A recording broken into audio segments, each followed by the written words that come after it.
kami juga Liberty Production mengundang anak-anak yatim untuk berbuka puasa bersama. Yang pertama sekali adalah syukuran, sekaligus syukuran kebetulan juga di bulan suci, bulan Ramadan, insya Allah barokah, kami mengundang anak yatim untuk turut berdoa dan berbuka puasa bersama-sama kita. Yang diterbitin Kompas sama diterbitin Republika, saya menulis lagi. Ya, yang enak-enak aja. Kemarin seberapa penting sih peran Bang Deo dalam menangani kasus Bang Faris sendiri? Kami teamwork lah ya. Ya, Teamworknya, solidity teamwork tuh. Saya terus terang nggak bisa menyelesaikan kalau tidak teamwork. Keluarga, sahabat-sahabat ini, adik-adik saya ini luar biasa. Kan kita kan musisi, kita gagalan dikit musisinya. Ini juga penari sebetulnya, tapi jadi lawyer keluarga. Gitu. Anita ini lawyer keluarga, bukan lawyer kasus loh ya, lawyer keluarga. Ini lawyer kasus. Oh ya, sejak di diklat 6 bulan 7 bulan diklat itu ya berubah, memang udah bertobat. Jadi Bang Faris udah lama bertobat, memang belum ada yang terkomunikasi baik kan. Ini Bang Faris yang kita sendiri memang beliau sudah bertobat. Kenapa nggak pegang handphone? Itulah salah satu bentuk pertobatannya, gitu kan. Nggak mau terdistorsi lagi ya, nggak mau terdistorsi lagi dengan mainstream. Ya. Tapi kalau masih ada tawaran seperti sinetron atau film masih diterima nggak? Silakan kita bisa menilai. Silakan. Makanya itu saya Anita, saya dari Liberty Production yang mana sister company dari Diva Kreasi Gemilang sekaligus lawyernya dari Diva Kreasi Gemilang yang dibantu juga dengan Mas Olive, dia lupa ya tentunya kita satu tim ya banyak. Terus yang membantu untuk Mas Faris dari Mas Faris dan saya juga berikan Mas Faris dengan Liberty Production. Makanya pada sore hari ini kami ini ngadain acara bersyukur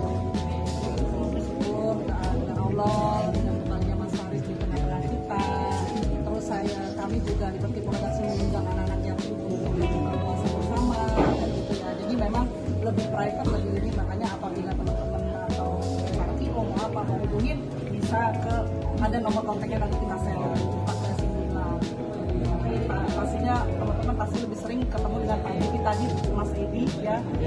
Dan kita berdua.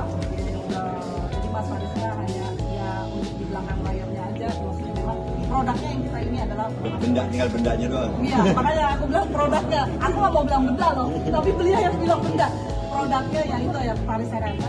Kalau mau event, mau java jazz gitu ya bagaimana, mau apa masih bisa tentunya. Tapi sudah tidak bisa lagi direct dan Mas Faris. Ya, ada manajemen yang melindungi di sini atau bisa kontak ke Pak Devinen di Faris. Tadi saya bicara soal proyeknya Om Faris sendiri, Kapan bebasnya? Tepatnya tanggal 15 Februari 2026 sudah keluar dari lapas dan sudah bebas sejak tanggal 15 Februari 2026. Ya? Enggak, itu kan kita semua ini aja. Tapi pastinya tanggal 15.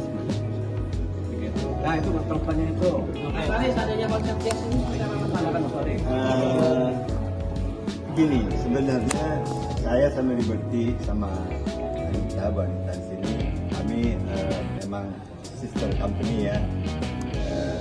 Di adik saya kebetulan juga Liberty sister company-nya Diva Kreasi Gemilang. Diva Kreasi Gemilang itu adalah, saya sekalian menjelaskan dulu ya, Diva Kreasi Gemilang itu adalah PT Diva Kreasi Gemilang yang mana tadinya Faris Harum Manajemen terus dijadikan PT karena Diva Kreasi Gemilang ini akan berorientasi lebih kepada mengelola aset-aset karya saya, lebih ke situ gitu. Makanya kami harus mendirikan dalam bentuk PT. Nah, kebetulan PT Diva Kreasi Gemilang itu berada di bawah satu payung dengan Liberty Production. Nanti saya akan jelaskan kemudian. Tapi oke, saya akan menjawab pertanyaan tadi. Ya, 50 Bilik Jazz ini dibikin oleh Liberty untuk banyak kepentingan, untuk banyak hal. Yang pertama sekali adalah syukuran, sekaligus syukuran kebetulan juga di bulan suci, bulan Ramadan, insya Allah barokah, kami mengundang anak yatim untuk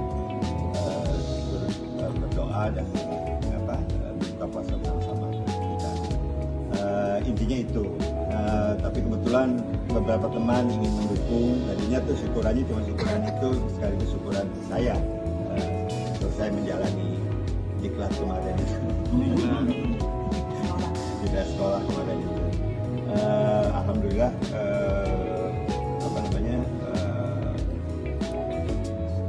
kami bersyukur masa itu sudah berlalu.